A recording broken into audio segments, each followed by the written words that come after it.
تو آئیے میرے ساتھ دیکھیے یوحنا کی انجیل اس کا 12واں باب اس کی 35 آیت سے 43 آیت تک میں پڑھوں گا۔ لکھا ہے،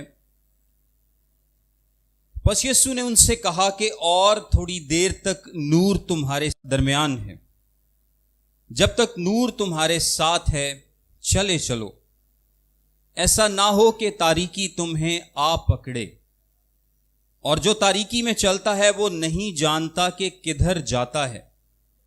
جب تک نور تمہارے ساتھ ہے نور پر ایمان لاؤ تاکہ نور کے فرزند بنو۔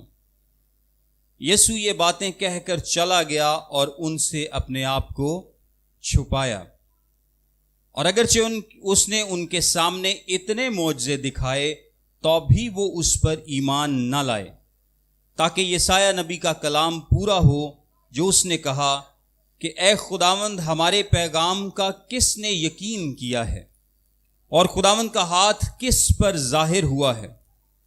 اس سبب سے وہ ایمان نہ لا سکے کہ یسایہ نے پھر کہا، اس نے ان کی آنکھوں کو اندھا اور ان کے دل کو سخت کر دیا، ایسا نہ ہو کہ وہ آنکھوں سے دیکھیں اور دل سے سمجھیں اور رجوع کریں اور میں انہیں شفا بخشوں۔ یسایہ نے یہ باتیں اس لیے کہیں کہ اس نے اس کا جلال دیکھا اور اس نے اسی کے بارے میں کلام کیا۔ تو بھی سرداروں میں سے بتیرے اس پر ایمان لائے، مگر فریسیوں کے سبب سے اقرار نہ کرتے تھے، تا ایسا نہ ہو کہ عبادت خانے سے خارج کیے جائیں، کیونکہ وہ خدا سے عزت حاصل کرنے کی نسبت انسان سے عزت حاصل کرنا زیادہ چاہتے تھے۔ آمین۔ یہ پیسج جو میں نے آپ کے سامنے پڑھا ہے یہ بڑا ہی زبردست پیسج ہے، اور آج میں ایمان رکھتا ہوں کہ آپ ایک نئی بات اس پیسج سے سیکھیں گے جو شاید ہمارے ذہنوں میں نہیں ہے، یا ہم اس کو اس طرح سے سمجھ نہیں پاتے، لیکن میں چاہتا ہوں کہ ہم اس بات کو، کلام کے اس حصے کو اسی طرح سمجھ سکیں جس طرح کہ یہ کلام میں لکھا ہوا ہے۔ اگر آپ 36ویں آیت پر غور کریں تو لکھا ہے، جب تک نور تمہارے ساتھ ہے نور پر ایمان لاؤ تاکہ نور کے فرزند بنو۔ اس کا دوسرا حصہ ہے، یسوع یہ باتیں کہہ کر چلا گیا اور ان سے اپنے آپ کو چھپایا۔ یسوع مسیح کا جو آخری ہفتہ ہے زندگی کا، جس کو پیشن ویک بولتے ہیں، آپ میں سے بہت سارے لوگ اس کے بارے میں جانتے ہوں گے، اور آپ میرے ساتھ ریپیٹ بھی کر سکتے ہیں۔ اتوار کے دن یسوع یروشلیم میں داخل ہوتے ہیں۔ میں آخری ہفتے کے واقعات آپ کو بتا رہا ہوں۔ اتوار کے دن یسوع یروشلیم میں داخل ہوتے ہیں، جس کو ہم کیا بولتے ہیں؟ کھجوروں کا اتوار۔ کیا بولتے ہیں؟ کھجوروں کا اتوار۔ اور وہ لوگ سوچتے ہیں کہ شاید اب یہ اپنے آپ کو بادشاہ ڈکلیئر کر دے گا، ہمارا بادشاہ بن جائے گا، لیکن یسوع مسیح بادشاہ اپنے آپ کو ڈکلیئر نہیں کرتا جس طرح کا بادشاہ وہ چاہتے تھے۔ وہ آتا ہے ہیکل میں، پھر بیتنیہ واپس چلا جاتا ہے۔ پھر سوموار کو یسوع مسیح دوبارہ ہیکل میں آتے ہیں اور وہاں سے جانوروں کو اور کاروبار کرنے والوں کو نکال دیتے ہیں۔ یہ دوسرا دن ہے، آخری ہفتے کا دوسرا دن۔ اتوار کو شاہانہ طور پر یروشلیم میں آئے، جس کو ہم کھجوروں کا اتوار بولتے ہیں۔ سوموار کو دوبارہ یروشلیم آئے، اور یہ جو آخری ہفتہ نا یسوع مسیح، جو لازر، مریم اور مارتھا کا گاؤں ہے بیتنیہ، یہ یروشلیم کے بالکل پاس ہے، تو یہ کیا کرتے تھے؟ سارا دن یروشلیم میں رہتے تھے اور رات کو لازر کے گھر چلے جاتے تھے۔ سو یہ شاہانہ طور پر یروشلیم میں داخل ہوئے، پھر لازر کے گھر چلے گئے، اگلی صبح پھر یہ یروشلیم میں آئے اور ہیکل سے تمام جانوروں کو اور کاروبار کرنے والوں کو نکال دیا۔ پھر شام کو کہاں چلے گئے؟ لازر کے گھر چلے گئے۔ پھر منگل کو پھر یروشلیم آتے ہیں اور سارا دن لوگوں کو کلام سناتے ہیں، اور شام کو پھر بیتنیہ واپس چلے جاتے ہیں۔ بدھ کا جو دن ہے اس کو سائلنٹ وینسڈے بولتے ہیں، یعنی بدھ کے دن کے بارے میں کلام ہمیں کچھ نہیں بتاتا کہ یسوع مسیح نے اس دن کیا کیا تھا۔ پھر اس کے بعد جمعرات کا دن آتا ہے، جمعرات کو پھر وہ بیتنیہ سے یروشلیم آتے ہیں اور اپنے شاگردوں کو بھیجتے ہیں فسح کی تیاری کے لیے، اور وہ فسح کھاتے ہیں۔ جمعرات کی رات کو تقریباً 1 بجے انہیں گرفتار کر لیا جاتا ہے. کتنے بجے؟ تقریباً 1 بجے. اور پھر 3 بجے سے لے کے صبح تک ان کی پیشیاں چلتی رہتی ہیں. کبھی حنا کاہن کے پاس، کبھی کائفہ کے پاس، کبھی پھر صبح پلاطس کے پاس، پھر ہیرودیس کے پاس، پھر پلاطس کے پاس. 3 پیشیاں ان کی سردار کاہنوں کے آگے اور 3 ہی پیشیاں ان کی پلاطس اور ہیرودیس کے پاس ہوتی ہیں. اور اس کے بعد انہیں صلیب دے دیا جاتا ہے جمعے کے روز. ٹھیک ہے، ہفتے کے روز وہ قبر میں رہتے ہیں اور اتوار کو زندہ ہو جاتے ہیں. یہ آخری دنوں کے واقعات ہیں. لیکن میرا آپ کو بتانے کا مقصد یہ ہے کہ جو منگل کا روز ہے یہ آخری دن تھا جب انہوں نے پبلک سے کوئی بات کی. کون سا روز تھا؟ منگل کا دن. کیونکہ بدھ کے دن تو ہمیں کچھ نہیں پتا کہ بدھ کے دن انہوں نے کیا کیا، اور جمعرات کے دن ہمیں صرف کلام اتنا بتاتا ہے کہ انہوں نے صرف شاگردوں سے باتیں کی ہیں. آخری فسح جب کھایا ہے تو صرف اپنے شاگردوں سے باتیں کی ہیں، انہوں نے پبلک سے باتیں نہیں کی. اور جمعے کو تو ویسے ہی ان کو صلیب دے دیا گیا. تو جو پبلک میسج ہے وہ آخری کس دن تھا؟ منگل کے روز. منگل کے روز انہوں نے پبلک آخری باتیں کی ہیں اس دنیا میں رہتے ہوئے. اس کے بعد کبھی بھی وہ پبلکلی لوگوں کے سامنے اس طرح سے نہیں آئے جس طرح سے وہ واعظ دیتے تھے ہزاروں لوگوں کے سامنے. اس کے بعد جتنی بھی باتیں انہوں نے کی ہیں یا تو شاگردوں سے کی ہیں یا ان لوگوں سے کی ہیں جن پر وہ جی اٹھنے کے بعد ظاہر ہوئے. اور وہ بھی کون لوگ تھے؟ ایماندار. آپ کو پتا ہے کہ یسوع مسیح جی اٹھنے کے بعد صرف اس پر ظاہر ہوتے تھے جس پر وہ چاہتے تھے کہ وہ اس کو پہچان سکے، ادروائز عام شخص ان کو پہچان نہیں پاتا تھا. یہ جو پیسج میں نے آپ کے سامنے آج پڑھا ہے یہ منگل کا روز ہے اور یہ یسوع مسیح کی کہی گئی آخری باتیں ہیں. یسوع مسیح کی کہی گئی آخری باتیں ہیں. اور آخری باتوں میں وہ کیا کہہ رہے ہیں کہ جب تک نور تمہارے ساتھ ہے نور پر ایمان لاؤ تاکہ نور کے فرزند بنو. اور اس کے بعد لکھا ہے یہ باتیں کہہ کر یسوع چلا گیا اور ان سے اپنے آپ کو چھپایا. چھپانے کا مطلب یہ ہے کہ اب یسوع پبلکلی ان پر ظاہر نہیں ہوگا. یسوع نے ان کو آخری پیغام دے دیا ہے اور وہ آخری پیغام کیا تھا کہ نور کے فرزند بنو، توبہ کر لو، ایمان لے آؤ. اب بھی نور تمہارے ساتھ ہے. راست بازی کا یہ سورج اب بھی تمہارے درمیان ہے لیکن یہ ہمیشہ تمہارے درمیان نہیں رہے گا. ہمیشہ تمہارے درمیان نہیں رہے گا. آپ میں سے کتنے لوگ ہیں جو غصہ کرتے ہیں؟ ہاتھ کھڑا کرو. سارے کر دیں. ہم انسان ہوتے ہوئے سب کو غصہ آتا ہے. خدا کو بھی غصہ آتا ہے کہ نہیں؟ لیکن ہماری برداشت اور خدا کی برداشت میں بڑا فرق ہے. آپ ایمان رکھتے ہیں اس بات پر؟ ہماری برداشت اور خدا کی برداشت میں بہت فرق ہے. ہم تو 2 3 4 موقع دے دیں گے زیادہ سے زیادہ کسی کو. خدا تو ہمیں ہر روز موقع دیتا ہے. اگر خدا ہمارا انصاف کرے، وہ صبر نہ کرے، تحمل نہ کرے تو ہم تو کب کے اس دنیا سے چلے گئے ہوتے. آمین. اس کا کیا مطلب ہے کہ خدا تحمل کرتا ہے، خدا برداشت کرتا ہے.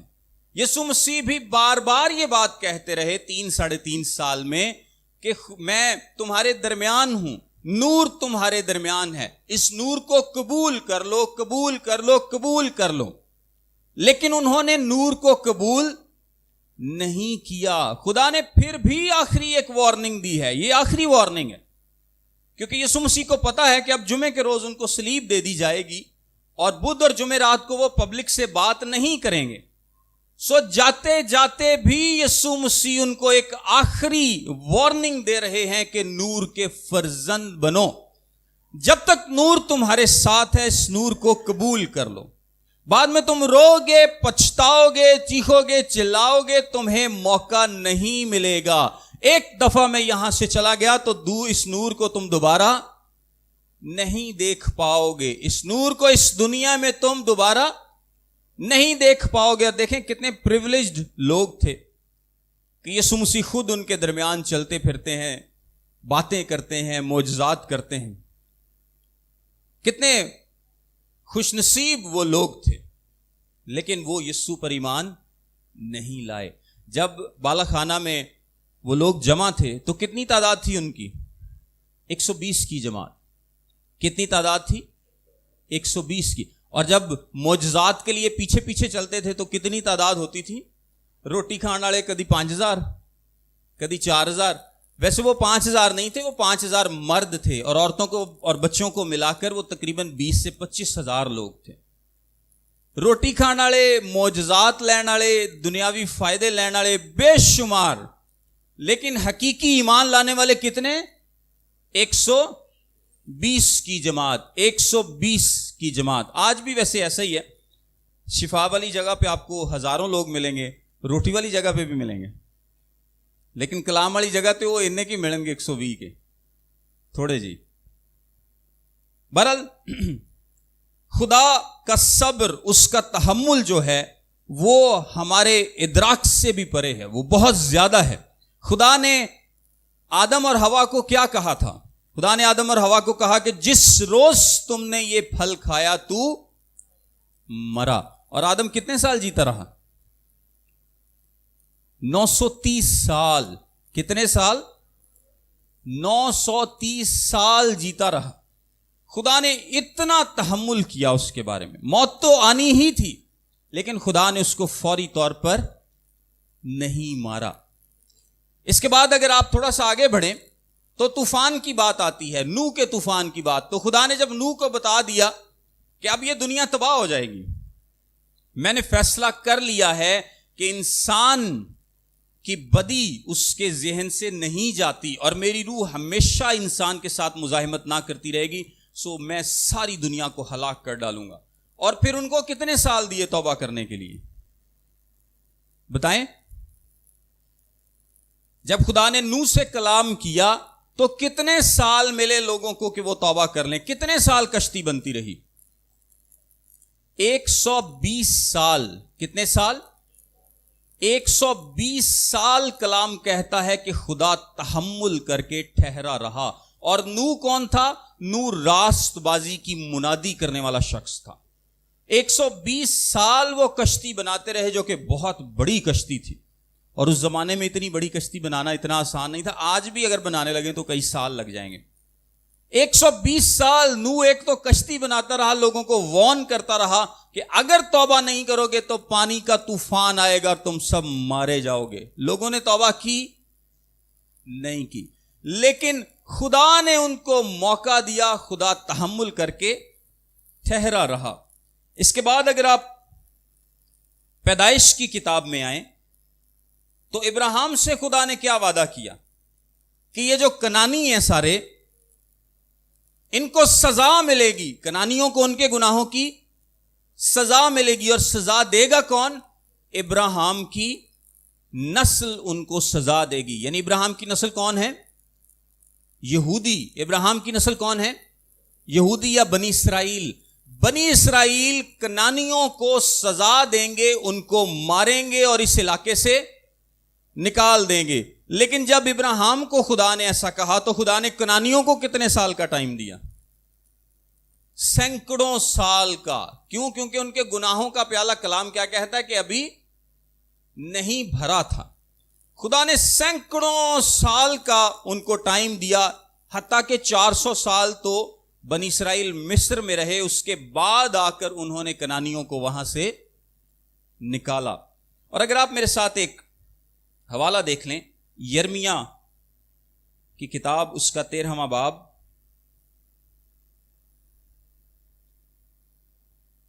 میں زیادہ حوالے اس لیے نہیں پڑھ رہا تاکہ ہم اس کو وقت پہ ختم کر سکیں. یرمیہ کی کتاب, اس کا 13واں باب, اس کی 16ویں آیت میں لکھا ہے, خداوند اپنے خدا کی تمجید کرو اس سے پہلے کہ وہ تاریکی لائے اور تمہارے پاؤں گھپ اندھیرے میں ٹھوکر کھائیں, اور جب تم روشنی کا انتظار کرو تو وہ اسے موت کے سائے سے بدل ڈالے اور اسے سخت تاریکی بنا دے. اس کا کیا مطلب ہے؟ خدا نبیوں کے ذریعے اب بنی اسرائیل کو بھی کہہ رہا ہے کہ تم لوگ توبہ کر لو ورنہ سزا پاؤ گے. ورنہ کیا کرو گے؟ سزا پاؤ گے. خدا نے بے شمار وقت دیا بنی اسرائیل کو بھی. خدا تحمل کر کے ٹھہرا رہا. اور اس کے بعد جب بنی اسرائیل نے توبہ نہیں کی تو ان کو اسیر کر لیا گیا. ان کو کیا کیا؟ دوسری فوجیں آئیں اور ان کو وہاں سے نکال کر لے گئی. نہمیہ کی کتاب اس کا 9واں باب اور 30ویں آیت دیکھیں. یہاں پہ لکھا ہے توبی تو بہت برسوں تک ان کی برداشت کرتا رہا. کتنے برسوں تک؟ بہت برسوں تک. اور اپنی روح سے اپنے نبیوں کی معرفت ان کے خلاف گواہی دیتا رہا. ان کے خلاف گواہی دیتا رہا. تو بھی انہوں نے کان نہ لگایا، اس لیے تو نے ان کو اور ملکوں کے لوگوں کے ہاتھ میں کر دیا. یہ بیسیکلی وہ بات بتائی جا رہی ہے کہ خدا نے بہت ٹائم دیا بنی اسرائیل کو، بہت برسوں تک انتظار کیا کہ یہ لوگ توبہ کر لیں، توبہ کر لیں، توبہ کر لیں. لیکن ایک وقت آیا کہ انہوں نے توبہ نہیں کی اور خدا نے ان کو دوسری قوموں کے ہاتھ میں کر دیا. ان سارے واقعات کے بتانے کا مقصد پتہ کیا ہے؟ ان کے بتانے کا مقصد یہ ہے کہ خدا کا صبر اور تحمل بہت زیادہ ہے. خدا کا صبر اور تحمل بہت زیادہ ہے، لیکن اس کی ایک حد ہے. اس کی ایک حد ہے. یہ صبر، یہ تحمل، اس کی ایک حد ہے. اور اس حد کے بعد بھی اگر انسان توبہ نہیں کرتا تو کیا ہوتا ہے؟ خدا عذاب کو لاتا ہے، وہ عدالت کو لاتا ہے، وہ انصاف کرتا ہے، وہ لوگوں کو کیا کرتا ہے؟ سزا دیتا ہے. اس کا صبر اور اس کا تحمل ابدی نہیں ہے، ہمیشہ کے لیے نہیں ہے. انسان کے بارے میں وہ ٹھہرا ضرور رہتا ہے، وہ انتظار کرتا ہے کہ کب انسان توبہ کرے، کب وہ واپس آئے، کب وہ خدا کو قبول کر لے. لیکن لگاتار جو لوگ خدا کو ریجیکٹ کرتے ہیں، جو لگاتار باغیانہ رویہ رکھتے ہیں، جو لگاتار اس کا انکار کرتے ہیں، اس کے لیے اس کے صبر کی ایک حد ہے. اور اس حد کے بعد کیا ہوتا ہے؟ خدا عدالت کو لاتا ہے. خدا کیا کرتا ہے؟ عدالت کو لاتا ہے. آپ دیکھیں کہ یسوع مسیح نے ان کو یہ بات بتائی ہے کہ نور تمہارے درمیان ہے، سو کیا کر لو؟ توبہ کر لو، توبہ کر لو، باز آ جاؤ. اگر تم نور کو قبول نہیں کرو گے، اس کو ٹھکرا دو گے ایز اے نیشن، یعنی ایک قوم کے طور پر. یسوع مسیح پوری بنی اسرائیل کو بچانے آئے تھے اور اس کے ساتھ ہم سب لوگوں کو بھی. لیکن اگر بنی اسرائیل ایک قوم کے طور پر توبہ نہیں کرے گی تو خدا بنی اسرائیل کو سزا دے گا. خدا کیا کرے گا؟ سزا دے گا. یہ یسوع مسیح تھرو آؤٹ اپنی منادی کے کہتے رہے، اور اب آخری بات بھی ان کی یہی ہے. ہمیشہ خدا نے ایک آخری وارننگ دی، جس طرح آدم کو وارننگ دی تھی، جس طرح نوح کو وارننگ دی تھی کہ ان سب لوگوں کو بتا دے کہ تم سب مارے جاؤ گے، جس طرح بنی اسرائیل کو وارننگ دی تھی کہ اگر تم توبہ نہیں کرو گے تو نکال دیے جاؤ گے. اسی طرح وہ آج بھی لوگوں کو وارننگ دیتا ہے. اور یسوع مسیح نے اس وقت بھی لوگوں کو یہ لاسٹ وارننگ دی ہے کہ اب بھی نور تمہارے درمیان ہے، کیا کرو؟ نور کو قبول کر لو اور توبہ کر لو. سو یہ کیا ہے؟ یہ خدا کی تنبیہ ہے، یہ اس کی وارننگ ہے، یہ اس کا میسج ہے جو وہ آپ سب لوگوں کو بھی دیتا ہے کہ آپ کیا کر لیں؟ توبہ کر لیں. لیکن جو اگلا حصہ ہے نا، یہ نیا ہے. یہ آپ لوگوں نے شاید اس پر غور کیا ہو، لیکن یہ بڑی زبردست بات ہے. آگے لکھا ہے، اور اگرچہ اس نے ان کے سامنے اتنے معجزے دکھائے تو بھی وہ اس پر ایمان نہ لائے. یعنی دوسرا حصہ، دوسرا ایلیمنٹ کیا ہے کہ خدا وارننگ دیتا ہے، خدا تعلیم دیتا ہے، خدا کہتا ہے کہ توبہ کر لو، اور پھر لوگوں کا رسپانس کیا ہے کہ وہ ایمان نہیں لاتے، وہ ایمان نہیں لاتے. اور پھر اس کے بعد کیا؟ اس کے بعد اگلی آیت لکھی ہے، تاکہ یسایہ نبی کا کلام پورا ہو جو اس نے کہا، اے خداوند ہمارے پیغام کا کس نے یقین کیا ہے، اور خداوند کا ہاتھ کس پر ظاہر ہوا ہے. اس سبب سے وہ ایمان نہ لا سکے کہ یسایہ نے پھر کہا، اس نے ان کی آنکھوں کو اندھا اور ان کے دل کو سخت کر دیا، ایسا نہ ہو کہ وہ آنکھوں سے دیکھیں اور دل سے سمجھیں اور رجوع لائیں کریں اور میں انہیں شفا بخشوں۔ یہ بڑی امپورٹنٹ بات ہے، اس کو غور سے سنیے گا کہ جب خدا آپ کو دعوت دیتا ہے، خدا آپ کو توبہ کرنے کے لیے کہتا ہے، خدا تنبیہ کرتا ہے، خدا وارننگ دیتا ہے، خدا آپ کو دعوت دے رہا ہے کہ آپ قبول کر لیں اسے، اور پھر آپ کا رد عمل کیا ہے کہ آپ اسے قبول نہیں کرتے، اس کے بعد کیا ہوتا ہے؟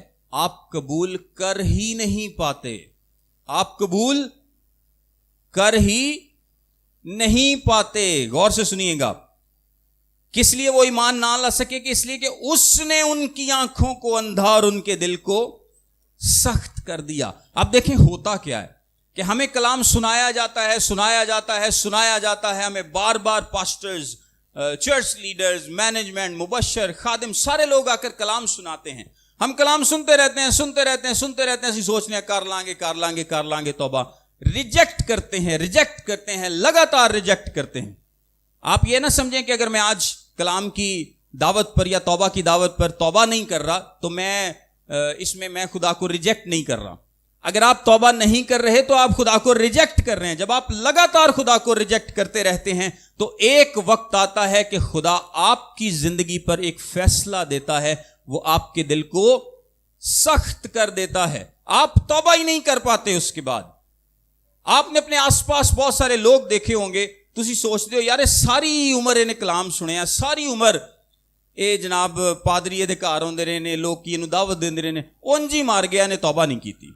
کیوں؟ کیونکہ اس نے کلام سن کے اتنی دفعہ ریجیکٹ کیا کہ بعد میں خدا نے اس کا دل سخت کر دیا اور اس کو توبہ کی توفیق نہیں ملی۔ لگاتار خدا کے کلام کو ریجیکٹ کرنے سے خدا آپ کو توبہ کی توفیق بعد میں نہیں دیتا۔ یہ بات نئی ہے، اس کو سمجھنے کی ضرورت ہے۔ یہ بات مت سوچیں کہ جی یہ بات نئی میں اس لیے کہہ رہا ہوں کیونکہ ہم اکثر اس کو نہیں سنتے سمجھتے، ورنہ یہ خدا کے کلام میں موجود ہے۔ آپ دیکھیں کہ فرعون کے دل کو خدا نے کتنی دفعہ سخت کیا تھا، وہ بات نہیں تھا مانتا، اس کے بعد ہر دفعہ لکھا ہے کہ خدا نے اس کے دل کو سخت کر دیا، خدا نے اس کے دل کو سخت کر دیا۔ اسی طرح خدا نے بنی اسرائیل کے ساتھ بھی ایسا کیا۔ اسی طرح جب یسوع مسیح کو قبول انہوں نے نہیں کیا، خدا نے ان لوگوں کے ساتھ بھی ایسا نہیں کیا۔ اور اگر آپ یسوع مسیح کا ایک اور واقعہ دیکھیں تو کفرنہوم میں جا کر یسوع مسیح نے کیا کہا تھا؟ اے کفرنہوم، اے بیت سیدا، اے خرازین، تجھ پر افسوس، کیونکہ جتنے معجزے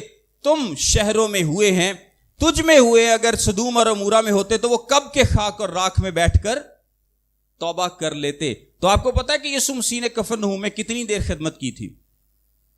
1.5 سال تقریباً انہوں نے کفرنہوم میں، گلیل کے ان علاقوں میں خدمت کی، بے شمار سب سے زیادہ معجزے دکھائے، لیکن ان لوگوں نے یسوع مسیح کو قبول نہیں کیا، توبہ نہیں کی۔ تو یسوع مسیح نے یہ تو نہیں آکھیا کہ کوئی نہیں یار انہاں کو ہلے بڑا ٹائم ہے، جدو بڑھے ہو جان گے نا آپ ہی توبہ کر لین گے، جدو ہور 2-4 سالاں نوں انہاں نوں عقل آئے گی، 5 سالاں نوں عقل آئے گی، 10 سالاں نوں عقل آئے گی، آپ ہی توبہ کر لین گے۔ جویں اسی کہنے ہیں نا کہ کوئی نہیں جی حالے تے منڈا بڑا ہی خراب ہے، آپ ہی انہوں عقل آ جائے گی وڈے ہو کے۔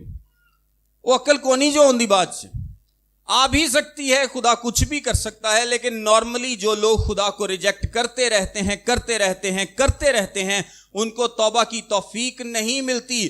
کفرنہوم، بیت سیدا، خرازین، ان تینوں شہروں پر یسوع مسیح نے افسوس کا اظہار کیا، ان کو بھی توبہ کی توفیق نہیں ملی۔ آج وہ تینوں شہر دنیا سے غائب ہیں، مٹ چکے ہیں، ان کا نام و نشان مٹ چکا۔ اور بنی اسرائیل نے بھی توبہ نہیں کی، اور کلام میں لکھا ہے کہ اس نے ان کی آنکھوں کو اندھا اور ان کے دل کو سخت کر دیا، ایسا نہ ہو کہ آنکھوں سے دیکھیں اور دل سے سمجھے اور رجوع کریں اور میں انہیں شفا بخشوں۔ اور آپ کو پتا ہے بنی اسرائیل کے ساتھ کیا ہوا؟ یسوع مسیح کو صلیب دیے جانے کے بعد ٹھیک 40 سال کے بعد سن 70 میں رومی فوج نے پورے کے پورے ملک کو تباہ و برباد کر دیا۔ انہوں نے یسوع مسیح کو ریجیکٹ کیا، پھر بھی خدا نے ان کو 40 سال اور دیے۔ کتنے سال دیے؟ 40 سال اور دیے کہ وہ توبہ کر لیں، ایمان لے آئیں، رجوع لے آئیں، لیکن وہ پھر بھی ایمان نہیں لائے۔ اور 40 سال کے بعد رومی فوج آتی ہے اور صرف 10 لاکھ لوگوں کو یروشلم میں قتل کرتی ہے، پورے ملک کو اجاڑ دیتی ہے۔ اور بنی اسرائیل کو کیونکہ ختم نہیں کیا جا سکتا کیونکہ خدا نے ان کے ساتھ وعدے کیے ہیں جن کو وہ آخری وقتوں میں ان کے ساتھ پورا کرے گا. وہ بچ تو گئے, ان میں سے کچھ لوگ بچ گئے, لیکن ان کو بہت بری سزا ملی. پوری دنیا میں تتر بتر کر دیے گئے اور لاکھوں کی تعداد میں ان کو قتل کیا گیا. کیوں؟ کیونکہ خدا کو ریجیکٹ کیا تھا انہوں نے. خدا نے ان کو مزید وقت دیا, اور جب مزید وقت کے بعد بھی انہوں نے خدا کو ایکسیپٹ نہیں کیا تو خدا ان پر سزا کو لے کر آ گیا. ہم یہ نہ سوچتے رہیں کہ یار اب تو میں زندہ ہوں, ہماری پرسنل لائف میں, کیونکہ اس کی عدالت تو آنی ہے. اس کی وارننگ قوموں کے لیے ہے, اس کی وارننگ پوری دنیا کے لیے ہے. پہلے دنیا کو اس نے پانی سے تباہ کیا تھا, اور اب پطرس کا خط کیا بیان کرتا ہے کہ اب دنیا کیسے تباہ ہوگی؟ آگ سے تباہ ہوگی. پہلی دنیا کس سے تباہ ہوئی تھی؟ پانی سے. اور اگر آپ میرے ساتھ دیکھ ہی لیں دوسرا پطرس اس کا 3 باب 4 آیت لکھا ہے, اور کہیں گے کہ اس کے آنے کا وعدہ کہاں گیا. یعنی لوگ مذاق کریں گے کہ پتہ نہیں, دیکھو خدا کے صبر کا, اس کے تحمل کا مذاق اڑاتے ہیں لوگ, اور وہ کہتے ہیں اور کہیں گے کہ اس کے آنے کا وعدہ کہاں گیا, کیونکہ جب سے باپ دادا سوئے ہیں اس وقت سے اب تک سب کچھ ویسا ہی ہے جیسا خلقت کے شروع سے تھا. تو وہ جان بوجھ کر یہ بھول گئے کہ خدا کے کلام کے ذریعے سے آسمان قدیم سے موجود ہیں اور زمین پانی میں سے بنی اور پانی میں قائم ہے. انہی کے ذریعے سے اس زمانے کی دنیا ڈوب کر ہلاک ہوئی, مگر اس وقت کے آسمان اور زمین اسی کلام کے ذریعے سے اس لیے رکھے ہیں کہ جلائے جائیں. کیا کیے جائیں؟ جلائے جائیں, اور وہ بے دین آدمیوں کی عدالت اور ہلاکت کے دن تک محفوظ رہیں گے.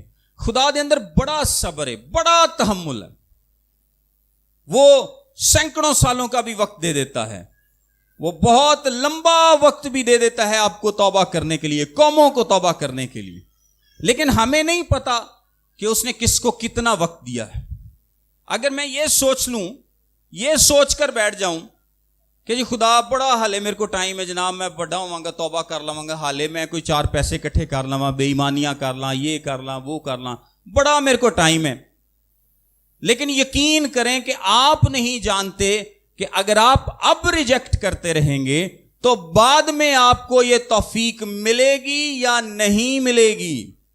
آپ آج توبہ نہیں کریں گے, آج اس کو ایکسپٹ نہیں کریں گے, آج ریجیکٹ کرتے رہیں گے, آج اپنی زندگی اس کے حوالے نہیں کریں گے, تو آپ کو نہیں پتا, نہ ہم جانتے ہیں نہ آپ جانتے ہیں کہ اس کی ججمنٹ آئے گی. اور یہ لوگ زندہ تھے سارے, یہ ایسا نہیں ہے کہ یہ مر گئے تھے, کہ خدا نے ان کے دل کو سخت کر دیا اور کہ وہ دیکھتے ہوئے نہ دیکھیں اور سنتے ہوئے نہ سنیں. یہ خدا کی طرف سے سزا ہے کہ وہ کلام سنتے ہیں لیکن ان کو سمجھ نہیں آتی, قبول نہیں کرتے, توبہ نہیں کرتے. ان کے دل سخت کر دیے گئے کیونکہ انہوں نے خدا کو اتنا ریجیکٹ کیا, اتنا ریجیکٹ کیا, اتنا ریجیکٹ کیا کہ اب خدا نے ان کے دلوں کو سخت کر دیا. یہ زندہ لوگوں کے ساتھ ایسا ہوا. ایسا نہیں ہے کہ جی میرے پاس اس وقت تک کا وقت ہے جب تک میں مر نہیں جاتا, اس دنیا سے چلا نہیں جاتا. یہ بات ذہن سے نکال دیں کہ آپ کے پاس مرنے تک کا وقت ہے. ہو سکتا ہے کہ کچھ لوگ بوڑھے ہو کر بھی توبہ کر لیں, خدا کسی کو دینا چاہے تو تب تک کا وقت بھی دے سکتا ہے, لیکن یہ خدا جانتا ہے, ہم تو نہیں جانتے نا. ہمارے لیے وارننگ یہ ہے کہ جیسے ہی ہم اس کے کلام کو قبول کریں, ہم نور کو قبول کریں, جیسے ہی ہم اس کا کلام سنتے ہیں ہم اس کو قبول کریں, توبہ کریں, اپنی زندگی اس کے حوالے کریں. یہ نہ سوچیں کہ میرے پاس بڑا وقت ہے, کیونکہ آپ کے پاس ہو سکتا ہے کہ بڑا وقت نہ ہو سکتا ہے کہ آپ 30 سال کی عمر میں بار بار کلام سن رہے ہیں, بار بار کلام سن رہے ہیں, آپ ریجیکٹ کر رہے ہیں, کہتے ہیں کر لیں گے توبہ. آپ 70-80 سال کے ہو کے مریں لیکن آپ کو توبہ کی توفیق ہی نہ ملے, تب آپ کیا کریں گے؟ اتنا وقت نہیں ہے. ہو بھی سکتا ہے لیکن ہم نہیں جانتے. خدا کا کلام ہمیں سکھاتا ہے کہ جیسے ہی ہمیں دعوت ملتی ہے, جیسے ہی ہمیں توبہ کے لیے کہا جاتا ہے, جیسے ہی ہمیں کلام سنایا جاتا ہے, ہمیں کیا کرنی ہے؟ توبہ کرنی ہے. ڈریں, ہم سب اس وقت سے ڈریں. کب تک اس کلام کو ریجیکٹ کرتے رہیں گے؟ کب تک توبہ نہیں کریں گے؟ کب تک سوچتے رہیں گے ہون کر لانگا. اور جو بات نئی میں نے آپ کو بتائی ہے کلام میں سے وہ یہ ہے کہ یہ نہ سوچیں کہ جی مر گیا تو پھر ٹائم کو نہیں, اور زندہ رہے تو پھر بھی ٹائم کو نہیں, اگر ریجیکٹ کر دے رہو گے. اگر خدا کی طرف سے آپ کو توفیق ہی نہ ملی, آپ کے دل کو سخت کر دیا گیا, آپ دیکھتے ہوئے نہیں دیکھیں گے, سنتے ہوئے نہیں سنیں گے, کیسے ایمان لائیں گے؟ سو یسوع مسیح اس دنیا سے جاتے ہوئے بڑی ہی خوبصورت ایک بار پھر ان کو دعوت دیتے ہیں کہ جب تک نور تمہارے ساتھ ہے قبول کر لو. یہی دعوت میں بھی آپ سب لوگوں کو دیتا ہوں, آپ بھی آگے لوگوں کو دیں. ہم سب دوسروں کو یہ دعوت دیں کہ جب تک تمہیں کلام سنایا جا رہا ہے, جب تک تمہیں دعوت دی جا رہی ہے, اگر آپ کو فیل ہوتا ہے کہ خدا مجھے تبدیل کرنا چاہتا ہے, اگر آپ کو لگتا ہے کہ آپ کو توبہ کر لینی چاہیے, خدا آپ کے دل کو ابھارتا ہے, تو دیر کیوں کرتے ہیں؟ اسی وقت خدا کو قبول کریں, توبہ کریں, رجوع لائیں, ایمان لائیں. اس بات کا انتظار مت کرتے رہیں کہ کر لیں گے. ہو سکتا ہے کہ آپ کو یہ توبہ کی توفیق دوبارہ نہ ملے. یہ وارننگ ہے کلام مقدس میں سے ہم سب کے لیے. باز آ جائیں, سب توبہ کر لیں, قبول کر لیں. کوئی مسیح کو ریجیکٹ کرنے والا نہ ہو, کوئی بھی مسیح کو ریجیکٹ کرنے والا نہ ہو. اور یہ بات یاد رکھیے گا کہ جو شخص توبہ نہیں کرتا, اس کو اپنا شخصی نجات دہندہ قبول نہیں کرتا, وہ کیا کرتا ہے؟ مسیح کو ریجیکٹ کرتا ہے. کیونکہ یہاں پہ ایسے بھی لوگ ہیں جو کہتے رہتے اسی مسیح نہ بڑے پیار کرنے ہیں جناب, توبہ نہیں کرنی, ایمان نہیں لے آنا, روحانیت نہ کوئی تعلق نہیں, تے کہنا ہے کہ جی اسی مسیح نال بڑا پیار کرنے. اور اس کی مثال بھی آگے 42-43 آیت میں دی گئی ہے. 24 سرداروں میں سے بتیرے اس پر ایمان لائے, مگر فریسیوں کے سبب سے اقرار نہ کرتے تھے, ایسا نہ ہو کہ عبادت خانے سے خارج کیے جائیں, کیونکہ وہ خدا سے عزت حاصل کرنے کی نسبت انسان سے عزت حاصل کرنا زیادہ چاہتے تھے. یعنی وہ پریٹینڈ کر رہے ہیں کہ ہم یسوع مسیح تجھ پر ایمان لے آئے ہیں, لیکن ایمان لائے نہیں ہیں. ان کے دل میں اپنی عزت کا خیال زیادہ ہے کہ ہمیں چرچ سے نہ نکال دیں, یہ کیا ہو جائے گا, وہ کیا ہو جائے گا, میری زندگی میں یہ تبدیلیاں اس سے آ جائیں گی, توبہ کر لواں گا. یہ میرے گاؤں کا واقعہ ہے کہ وہاں پہ ایک شخص کو کہا گیا کہ تم توبہ کر لو. دوسرے ایک پادری صاحب نے ان سے کہا کہ میں نے تمہارے بارے میں کوئی اچھا خواب نہیں دیکھا, تو تم توبہ کر لو. اس نے کہا جی توبہ کر لیے تے کھاواں گے کتھوں. ٹھیک 1 مہینے بعد وہ شخص چرچ میں ہی کام کرتا تھا, چرچ کی چھت سے گر کے ہلاک ہو گیا. اور پادری صاحب نے اس کو جا کر وارن بھی کیا تھا کہ میں نے تمہارے بارے میں کوئی اچھا خواب نہیں دیکھا. ہونوں کتوں کھائے گا, یا اس کے پیچھے جتنے لوگ ہیں وہ کہاں سے کھائیں گے؟ سو یہ باتیں مت سوچیں کہ میرا گزارا کیسے ہوگا, توبہ کرنے کے بعد میں جو اتنے پیسے کما رہا ہوں یہ کہاں سے آئیں گے, یہ جو میں 2 بے ایمانیاں کرتا ہوں یہ, یا مجھے زندگی تبدیل کرنی پڑے گی, اب میری تے لڑائی بڑی ساس نہ چال دی ہے تو وہ تے سمجھے گی کہ یہ تے رہ گئی. ہوں اپنے گھریلو جھگڑوں کو لے کر, اپنی زندگی کو لے کر, کسی بھی چیز کو لے کر پریشان نہ ہو. سارے معاملات خدا پر چھوڑ دیں اور آج کے آج, ابھی کے ابھی توبہ کریں. کیوں؟ کیونکہ خدا کا کلام کہتا ہے کہ ہو سکتا ہے کہ آپ کو یہ وقت دوبارہ نہ ملے, ہو سکتا ہے. اور یہ صرف مرنے کی بات نہیں ہے, اس دنیا میں بھی آپ کو سزا مل سکتی ہے کہ آپ کو توفیق ہی نہ ملے, لگاتار ریجیکٹ کرتے رہے اور اس کے بعد آپ کو توفیق ہی نہ ملے توبہ کرنے کی. سو آئیے ہم سب اپنی آنکھوں کو بند کریں گے, سب اپنی آنکھوں کو بند کریں, اپنے سروں کو جھکائیں گے خدا کے حضور میں, اپنے اپنے دلوں میں غور کریں گے اور خدا کے حضور میں منت کریں گے. اگر آپ نے توبہ نہیں کی, میں یہ نہیں کہتا کہ آپ کھڑے ہو جائیں سیٹ سے, آپ اپنی سیٹ پہ بیٹھے رہیں, آپ اپنے دل میں اقرار کریں. اگر آپ نے توبہ نہیں کی تو آج اپنی زندگی خدا کو دیں.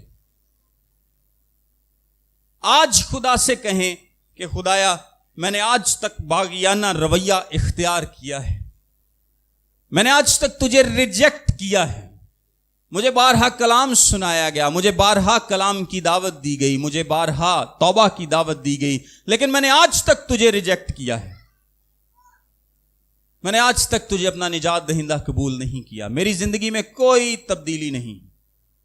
سو اے خدا میں تیرے حضور میں اقرار کرتی ہوں کہ تو آج میری زندگی کو تبدیل کر دے. میں ان لوگوں میں شامل نہیں ہونا چاہتی جو کرائسٹ ریجیکٹرز ہیں, جو مسیح کے انکاری ہیں, جو یسوع مسیح کا انکار کرنے والے ہیں, اس کو ریجیکٹ کرنے والے ہیں. میں ان لوگوں میں شامل نہیں ہونا چاہتا، نہیں ہونا چاہتی جن کو یسوع کہے گا کہ میری کبھی تم سے واقفیت نہ تھی، اے بدکارو میرے پاس سے دور چلے جاؤ۔ میں ان کمانیوں کی مانند نہیں بننا چاہتا، نہیں بننا چاہتی جن کے لیے دروازہ بند ہو جائے گا۔ اب آپ آسمانی اقرار کریں خدا کے حضور میں اپنے گناہوں کا، غلطیوں کا، خطاؤں کا۔ آج اپنی زندگی خدا کو دے۔ آج آپ کے پاس وقت ہے۔ ایک دفعہ پھر سے آپ کو اس بات کی دعوت دی جاتی ہے، ایک دفعہ پھر سے آپ کو اس بات کا بلاوا دیا جاتا ہے کہ جب تک نور کی منادی آپ لوگوں میں ہو رہی ہے، اس نور کو قبول کر لیں اور دنیا کے لیے نور بن جائیں۔ نہ صرف آپ کی زندگی تبدیل ہو، آپ کے خاندان کی زندگی تبدیل ہو، بلکہ آپ سے جڑے بہت سارے لوگوں کی زندگی تبدیل ہو سکے، اور اس کے علاوہ آپ پوری دنیا میں جا کر لوگوں کو بتا سکیں کہ خدا آپ سے کتنا پیار کرتا ہے، وہ کتنا تحمل کر کے آج تک ٹھہرا ہوا ہے۔ آج تک گنہگار زندگی گزارنے کے باوجود میں زندہ ہوں، اس کا یہ مطلب ہے کہ اس نے مجھے آج تک کا وقت دیا ہے کہ میں توبہ کر لوں، اور آج پھر وہ میرے وسیلے سے، بہت سارے لوگوں کے وسیلے سے آپ سے کلام کرتا ہے کہ آج آپ توبہ کر لیں، اپنی زندگی اس کو دے دیں، کیونکہ اس کے بعد سزا ہے، اور یہ سزا موت سے پہلے بھی مل سکتی ہے، اس صورت میں کہ آپ کے دلوں کو سخت کر دیا جائے اور آپ کو توبہ کی توفیق ہی نہ ملے۔ اے جلالی اور ابدی بادشاہ، تیرا شکر کرتے ہیں اس کلیسیا کے لیے۔ خدا جتنے لوگ یہاں پر موجود ہیں، جتنے لوگ اس میسج کو بعد میں آن لائن سنیں گے، خدا ان تمام لوگوں کے لیے منت کرتا ہوں۔ اے جلالی اور ابدی بادشاہ، جتنوں نے اقرار کیا ہے، جتنوں نے آج اپنی زندگی تیرے سپرد کی ہے، تیرے حوالے کی ہے، ان سب کو تیری پاک پناہ میں، تیرے پاک ہاتھوں میں دیتے ہیں، اور منت کرتا ہوں اے خدا ان کی زندگی پر تیرا برکت والا ہاتھ بڑھا رہے، اے خدا ان کے اقرار، اپنے اقرار کو مضبوطی سے تھامے رہے، اے خدا ان کی حفاظت کرنے والا تو ہے، اور تو اس شیطان سے جو اس دنیا میں ہے زیادہ طاقتور ہے، وہ ان کا کچھ نہیں بگاڑ سکتا۔ ان سب زندگیوں پر تیرا فضل ہوا ہے خدا کہ یہ اپنے اقرار پر قائم رہیں، ایک راست بازی کی زندگی گزاریں، دنیا کے لیے نمک اور نور بن سکیں، اور بہت سارے لوگوں کے آگے تیرے نام کی گواہی دے سکیں، اے خدا، تاکہ ہمیشہ تیرے نام کو عزت اور جلال ملے، اور ایک دن جب تو ہم سب کو لینے اس دنیا میں آئے، اے خدا تو ہم ہوا میں اڑ کر تیرا استقبال کرنے والے بنے، ہمیں خدا تیرے 7000 سالہ بادشاہی اور اس کے بعد ابدی بادشاہی میں شامل ہونے والے بنے۔ ہم سب کے ساتھ ہونا ہے خدا، اور سب کو فضل بخش دینا کہ ہمارے خاندان کی زندگی سے ابد تک تیرے نام کو عزت اور جلال ملتا رہے، خدا یسوع مسیح کے پاک نام میں۔ God bless you.